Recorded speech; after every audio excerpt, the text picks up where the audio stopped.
Hello friends, welcome to traded market. बात करते हैं निफ्टी बैंक निफ्टी की। कल के दिन एक्सपायरी है, कहां बाजार में ओपनिंग देखने को मिलेगी, कहां पे एक्सपायरी देखने को मिलेगी, इसके बारे में बात करेंगे आज के दिन।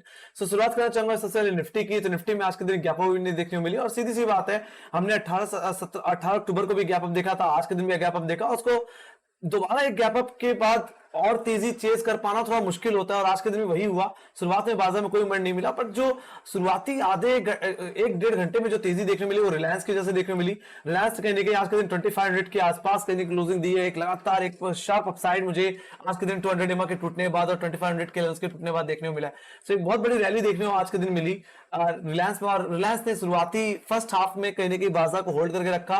बाद में निफ्टी में जो गैप था वो सेटल आउट हुआ और हमने डिप लगाई कहने की 17,472 के। बट ओवरऑल जो क्लोजिंग देखने को मिली है वो 17,500 के ऊपर ही देखने को मिली है। बट जिस तरीके से 17,500 लेवल्स पे कॉलेटर भी आते हुए दिखे, ये लेवल मिले कल के दिन रेजिस्टेंस की तरह भी काम कर सकता है। क्यों काम कर सकता है? आज के दिन यूएस मार्केट में थोड़ा सा दबाव के साथ ट्रेडिंग देखने को मिल रही है। तो उस बेसिस पे एसजीएक्स निफ्टी 17,430 के आसपास रेट करता हुआ दिख रहा है। मेरा भी यही मानना है कल के दिन एक छोटे से गैप डाउन या फ्लैट ओपनिंग के साथ बाजार खुल सकता है। आज हालांकि यूएस बाजार में ज्यादा दबाव नहीं है, बट अभी भी फ्लैट ही ट्रेड देखने को मिल रही है। तो उस बेसिस पे कल के दिन एक flat to small gap down opening देखने को मिल सकती है। सो कल के लिए जो दायरा रहेगा गाइस वो रहेगा 17,500 से लेकर के 17,400 का, जिसमें 17,500 का लेवल एक अच्छी खासी क्वालिटी होल्ड कर रहा है। ये लेवल मेरे लिए फर्स्ट रेजिस्टेंस की तरह, तो वहीं पे सेकंड रेजिस्टेंस जो बन के आएगा 17,550 का लेवल रहेगा। मेरा ये मानना है 17,500 550 का लेवल निकल जाए तो तेजी दोबारा मुझे 17,600 और कहीं ना कहीं 17,700 के लेवल्स भी दिखा सकती है। हालांकि जरूरत है 17,500 रुपए के ऊपर क्लोजिंग देने की डेली बेसिस पे। वहीं पे अगर मैं डाउनसाइड की बात करूं तो डाउनसाइड भी मेरे लिए सपोर्ट की तरह जो काम करेगा 17,434 का लेवल, जो कि एग्जैक्टली हमारे 18 अक्टूबर के लोज है। और सेकंड सपोर्ट जो रहने वाला है 17,400 का लेवल। तो आज के दिन कहीं ना कहीं 17,500 के लेवल्स पे भी कुछ पुट राइटर्स ऐड ऑन होते हुए दिखे हैं। तो ये मेरे लिए सेकंड बेस की तरह काम करता हुआ दिखेगा। हाँ, अगर 17,400 का लेवल टूट जाता है तो ये कमजोरी बढ़ेगी। ये कमजोरी जो 18 अक्टूबर का जो गैप था उस गैप को फिल करने के सेंस में बढ़ सकती है और ये गिरावट मुझे 17,300 की तरफ लेके जाती हुई देख सकती है। 17,000 क्या है? 17,000 एग्जैक्टली हमारा 20 डे एक्सपेंशन मूविंग एवरेज है और यहाँ पे अब तो 10 डेमा भी आता हुआ मुझे दिख रहा है। तो मेरा यही मानना है 17,300 एक अच्छे बेस की तरह काम करेगा जब तक 20 डेमा सिक्योर है, जब तक हम 17,300 रुपए के ऊपर बने हुए हैं। मैं तो यही मानना है निफ्टी में बाय डिप करके चलते रहना चाहिए। बाकी हाँ, अगर हमने 17,300 रुपए के नीचे अगर क्लोजिंग दे दी, 20 डेमा के नीचे क्लोजिंग दे दी तो ये गिरावट गहराएगी। और राइट, ये डाउनसाइड फिर मुझे कहना है कि इसके 100 डे एक्सपेंशन एवरेज जो कि 70,100 है वहां तक भी लेके जाती हुई दिख सकती है। तो ये बात हो गई निफ्टी की गाइस। राइट, तो जो मैं एक्सपायरी जो मैं एक्सपेक्ट करके चल रहा हूँ निफ्टी में वो कहने की 17,500 से लेकर के 17,300 की रेंज में एक्सपेक्ट करके चल रहा हूँ। मेरा ये मानना है कल के दिन ये कैप सेटल आउट होता हुआ दिख सकता है। राइट, क्योंकि मैं देख पा रहा हूँ बाजार में तेजी तो आ रही है पर इंट्राडे में प्ले करने के लिए नहीं मिल पा रहा है और हर एक तेजी के बाद एक रिट्रेसमेंट का होना जरूरी है एक मोमेंट के बाद।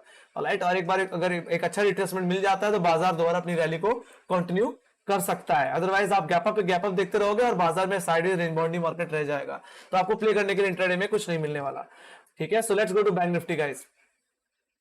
सो बैंक निफ्टी अगर एग्जैक्टली मैं बात करूं तो बैंक निफ्टी में दायरे में कोई बदलाव नहीं आया है। पिछले 2 दिन से बैंक निफ्टी था 40,500 से लेकर के 40,000 की रेंज में ट्रेड कर रहा है। कोई खास बड़ा मोमेंटम बाजार में देखने को नहीं मिल रहा है और मेरा भी यही मानना है बाजार को एक रिट्रेसमेंट की जरूरत है। और आज के दिन में जो गैप अप देखने को मिला उसको भी पूरी तरह फिल आउट कर दिया, ये अच्छा काम किया। अब कल के दिन में जैसे कहा कि कल के दिन एक फ्लैट ओपनिंग देखने मिल सकती है, तो उसी बेसिस पे जो दायरा रहेगा वो सेम रहने वाला है। 40,500 का लेवल आपके लिए इमीडिएट रेजिस्टेंस की तरह, तो 40,615 का लेवल आपके लिए एक सेकंड रेजिस्टेंस की तरह काम करेगा, जो कि एक्जैक्टली आपके आज के हाईज हैं। 40,500 पे क्या है? अच्छी खासी कॉल रेटिंग है, ये आपके लिए कल के लिए एक अच्छा रेजिस्टेंस बना रहेगा।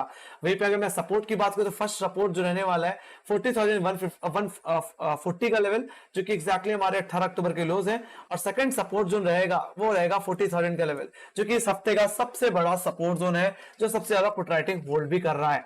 तो ये रहा आपका जोन। बाकी अगर मैं हाई लेवल्स की बात करूं तो अगर 40,500 40,615 का लेवल निकल जाए तो लॉन्ग करें। ये तेजी मुझे लगता है नेक्स्ट कॉल लेटर के एरिया तक लेके जा सकता है आपको 41,000 के लेवल्स पे, जो कि एग्जैक्टली हमारे प्रीवियस हाईज भी रह चुके हैं। तो अगर मैं प्रीवियस स्विंग हाईज की बात करूं तो एक्जैक्टली 22 सितंबर को हमने 41,000 के लेवल्स लगाए थे और वहीं से करेक्ट हुए थे। तो मेरा भी यही मानना है, एक बार 40,600 का लेवल निकल जाता है तो तेजी हमें 41,000 की तरफ भी लेके जाती हुई दिखेगी, जो कि नेक्स्ट कॉल लेटर एरिया है। बाकी डाउन साइड में अगर आपको डिसाइसिवली मंदी करके चलनी है, मैं तो यही मानना है अगर 40,150 का लेवल टूटे तो ये जो 160 पॉइंट का गैप है वो सेटल आउट हो जाएगा। बाकी 40,000 के लेवल से बाय एंड डिप करके चलता रहना चाहिए। यहाँ पे भी 40,000 के ऊपर जब तक बैंक निफ्टी है तब तक बाय एंड डिप करके चला जा सकता है। हाँ, अगर 40,000 का बेस जोन टूट जाए, 40,000 का लेवल टूट जाए तो कमजोरी बढ़ेगी, और ये कमजोरी मुझे नेक्स्ट पुटराइटर के एरिया और कहीं ना कहीं 17 अक्टूबर के स्विंग लो 39,600 की तरफ लेके जाता हुआ दिख सकता है। ये मेरे लिए फर्स्ट टारगेट रहेगा अगर मैं डाउन साइड की तरफ प्ले कर रहा हूं तो। बाकी सेकंड टारगेट जो बन के आएगा वो रहेगा 39,150 का लेवल, जो कि एक्जैक्टली हमारे 17 अक्टूबर के लोस थे। हालांकि जहां पे हमारा 20 डेमा आता है, अब 20 डेमा भी हमारा शिफ्ट हो रहा है यानी कि 39,500 के लेवल्स पे, जो कि 40,000 के बाद डिसाइसिवली पुट राइटिंग होल्ड करता है। राइट, तो सीधी सी बात है, जब तक 40,000 के ऊपर है, जब तक 20 डेमा के ऊपर है, तब तक बाजार बाय एंड डिप का बना रह सकता है गाइस, और मीनिंगफुली ये गैप भी सेटल आउट हो सकता है। ओके, तो ये बात हो गई आपकी बैंक निफ्टी की। बाकी डाउन साइड में ट्रेंड लाइन का रेफरेंस ऑलरेडी मैंने पहले भी बता रखा है, जो कि 30 सितंबर और कहीं ना कहीं 13 अक्टूबर से ले रखा है। और इस ट्रेंड लाइन का अगर मैं क्रॉसओवर की अगर मैं बात करूं तो इस ट्रेंड लाइन के क्रॉसओवर भी एग्जैक्टली 39,150 के लेवल्स पे ही देखने को मिलता है, जो कि एग्जैक्टली हमारे 17 अक्टूबर के लोज है। तो अधिकतर जो गिरावट बन सकती है, अगर कल के अगर ट्रेडिंग सेशन की बात करूं, अगर 40,000 इन केस टूट गया तो कहां तक जा सकता है बैंक निफ्टी? मेरा तो मानना है ज्यादा ज्यादा 39,600 39,500 के लेवल, जो कि नेक्स्ट ट्राइटर एरिया, और वहां पे हमारा 20 डेमा भी आता है। तो 20 डेमा होल्ड हो सकता है और दोबारा खरीदारी देखने मिल सकती है। ठीक है, बाकी 40,000 के लेवल से ही मैं दोबारा बाइंग की अपॉर्चुनिटी एक बार ढूंढूंगा। ऑलराइट, एक अच्छा बेस है। और बाकी एक्सपायरी की बात करें तो मेरे जो एक्सपायरी का जो रेंज बन के आ रही है 40,500 से लेकर के 40,000 की रेंज बन के रह सकती है। Okay, so let's go to option chain. Option chain में देख लेते हैं। शुरुआत करना चाहूंगा पहले निफ्टी से। तो निफ्टी की अगर ऑप्शन चेन की अगर मैं बात करूं तो 17,500 का लेवल पे आज के दिन इमीडिएट पुट राइटिंग देखने को मिली है। यहाँ पे पुट राइटर्स देखने को मिले हैं, बट ओवरऑल कॉल राइटर भी देखने को मिला है। 17,500 के लेवल्स पे आज के दिन कॉल राइटिंग भी बढ़ती हुई दिखी, और पुट राइटर कंपेयर में कॉल राइटर ज्यादा है। 80 लाख को आई कहने की 17,500 17,500 के लेवल्स पे देखने मिलती है। यही लेवल मेरे लिए इमीडिएट रेजिस्टेंस की तरह काम करेगा। और पुट राइटर सिर्फ 70,500 के लेवल्स पे नहीं है, ये शिफ्ट हुए हैं 70,400 के लेवल्स पे। तो आपके लिए 17,400 का लेवल इमीडिएट सपोर्ट रहेगा अगर आपकी ओपनिंग 17,500 के नीचे होती है तो। अदरवाइज 17,500 रुपए के ऊपर क्लोजिंग ओपनिंग हो जाए तो आपके 17,500 के लेवल्स पे पुट राइटर ऑलरेडी एक्टिव है। 67 लाख का वाई बना के बैठा है, वहां से दोबारा अपसाइड आपको देखने को मिलेगी। इट डिपेंड्स कि ओपनिंग कहां होती है। ओके, अगर 17,500 के नीचे हुई तो 17,400 आपके लिए सपोर्ट की तरह काम करेगा। 17,500 रुपए की हुई तो 17,500 का इमीडिएट लेवल ही आपके लिए बेस की तरह काम करेगा। बाकी इमीडिएट लेवल पे कॉल लेटर भी देखने को मिलता है। बाकी 17,500 के बाद जहां पे कॉल रेटिंग ज्यादा देखने को मिली वो है 17,600 का लेवल, जहां पे 91 लाख का वाई बना हुआ है। तो मेरा भी यही मानना है 17,500 से लेकर के 17,400 रुपए, ज्यादा 300 रुपए की रेंज में यानी कि एक्सपायरी मुझे देखने को मिल सकती है। ऑलराइट, सो ये बात हो गई इसकी। Let's go to bank nifty. Bank nifty की अगर मैं बात करूं तो डाउन साइड में 40,000 का लेवल ही मेरे लिए इमीडिएट सपोर्ट रहेगा। इस एक्सपायरी में 43,70,000 का वाई मुझे 40,000 के लेवल्स पे देखने को मिलता है। यही एक अच्छा पुट राइटर का एरिया है। बाकी इमीडिएट लेवल्स पे 40,300 40,200 के लेवल्स पे भी कुछ पुट राइटर्स एक्टिव होते हुए दिखे हैं। तो कल के लिए इमीडिएट सपोर्ट मेरे लिए 40,200 का रह सकता है। टेक्निकली यहाँ पे 40,150 का लेवल बनता है, जो कि कहने की हमारे 18 अक्टूबर के आई थिंक लोज थे एग्जैक्टली, या 18 अक्टूबर के। वो ऑप्शन चेन के हिसाब से 40,200 का लेवल बन के आ रहा है। ओके, ऑप्शन चेन में भी यहाँ पे 16 लाख का वाई देखने को मिलता है मुझे। ओके, बाकी हाई लेवल्स पे 40,500 के लिए आपके लिए इमीडिएट रेजिस्टेंस रहेगा, जहां पे 33,41,000 का वाई है। ये अगर निकल गया 40,500 लेवल निकल गया तो तेजी मुझे नेक्स्ट कॉल लेटर के एरिया 41,000 की तरफ लेके जाती हुई दिखेगी, जहां पे 30,70,000 का वाई देखने को मिलता है। 40,500 के बाद जहां पे डिसाइसिव आज के दिन पुट कॉल राइटिंग ऐड हुई है 41,000 के लेवल्स पे ऐड हुई है। तो एक्सपायरी की जो रेंज में एक्सपेक्ट कर रहा हूं वो 40,000 से लेकर के 40,500 की देखने को मिल सकता है, और इसी रेंज में ओपनिंग देखने को भी मिल सकती है। Let's go to global indices. Global indices की अगर मैं बात करूं तो यूरोप आज के दिन यूएस मार्केट में कोई खास मोमेंटम नहीं है। हालांकि 70 पॉइंट की गिरावट के साथ नैस्डैक ट्रेड कर रहा है, बट ऑल ओवर अपने 10,500 रुपए के सपोर्ट के ऊपर ही होल्ड कर रहा है। फिलहाल कोई कमजोरी ज्यादा है नहीं।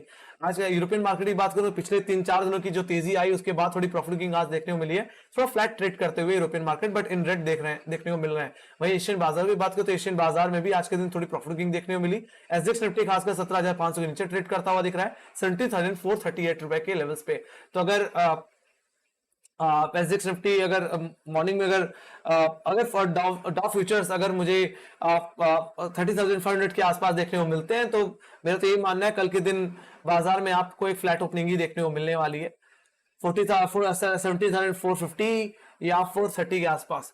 Alright, let's go to FIIs and DIIs के डेटा। सो एफआईज एंड डीआईज में अगर मैं देखूं तो नेट आज के दिन खरीदारी देखने को मिली लगभग 450 करोड़ की, पिछले दिन से काफी कम खरीदारी देखने को मिली आज के दिन।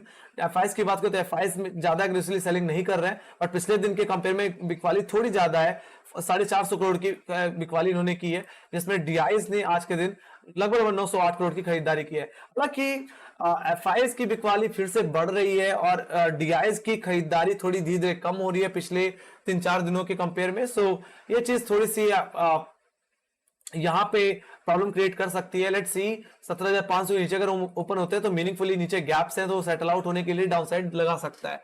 उसी सेंस में हो सकता है डीआईज ने खरीदारी थोड़ी कम की है आज के दिन। ऑलराइट, बाकी एफआईज ने थोड़ी बिकवाली ज्यादा की है पिछले दिन कंपेयर में। बाकी let's go to Nasdaq and Dow Jones. तो नैस्डैक के अगर टेक्निकल चार्ट पे अगर मैं लेके चलूं तो कल के गैप अप के बाद, कूल ऑफ होने के बाद आज बाजार में कुछ खास मोमेंटम नहीं है। आज 10,800 से लेकर के 10,650 रुपए के रेंज में ट्रेडिंग देखने को मिल रही है। हाँ, प्रॉब्लम तो तब बढ़ जाएगी जब 10,650 एंड 10,580 का लेवल टूट जाएगा, जो कि एक्जैक्टली हमारे 17 अक्टूबर के लोज हैं। अगर ये लोज टूट गए और गैप फिलिंग के सेंस में अगर गिरावट आई, मतलब सीधे सीधे मैं बोलूंगा 10,500 के नीचे अगर नैस्डैक गया तो निफ्टी और डाउनसाइड की तरफ ड्रैग हो सकता है। एशियाई मार्केट, यूरोप मार्केट में थोड़ी कमजोरी और बढ़ सकती है। वही डाउ जोन्स की बात करें, डाउ जोन्स भी कहीं ना कहीं इस दायरे में रहकर के ट्रेड कर रहा है। हालांकि जो कल के जो लोज थे एक्जैक्टली 30,400 19 जोन के ऊपर ट्रेड करता हुआ, यही मेरे लिए फर्स्ट बेस की तरह काम कर रहा है। हाँ, अगर ये लेवल अगर टूट जाते हैं 30,500 के नीचे ही हमें क्लोजिंग देखने मिलती है, तो थोड़ा सा दबाव बाजार में कल के दिन देखने को मिलेगा और कहीं ना कहीं बाजार flat to gap down opening देता हुआ दिखेगा। हालांकि मेरी एक्सपेक्टेशन फ्लैट ओपनिंग की है। Let's see, it depends. अगर 17,500 रुपए के ऊपर अगर आधे घंटे सस्टेन कर गया तो दोबारा 17,600 के लेवल हिट हो सकते हैं।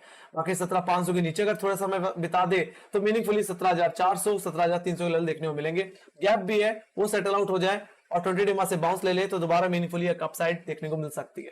ऑलराइट, मेरा कहने का मतलब है कि इतनी 2-3 दिनों की तेजी के बाद एक रिट्रेसमेंट बनना चाहिए। ऑलराइट, ताकि आप इंट्राडे में प्ले कर पाओ। आप और नोटिस कर रहे होगे कि पिछले 2 दिन से बाजार जब भी गैप अप लगाता है उसके बाद मूवमेंट आपको नहीं मिलता है, एग्जॉस्ट हो चुका है। थोड़ी डिप मिलनी चाहिए बाजार में, तभी आप कोई बेहतर तेजी दोबारा कर सकते हैं। सो कल के दिन एक flat to small gap down opening की एक्सपेक्टेशन के साथ मुझे इजाजत दें। Thank you much for watching, bye guys and see you in next video.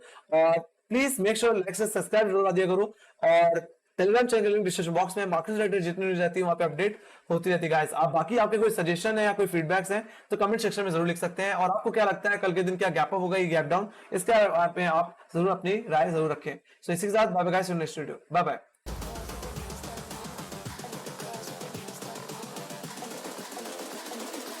I think the girls with their nails done now.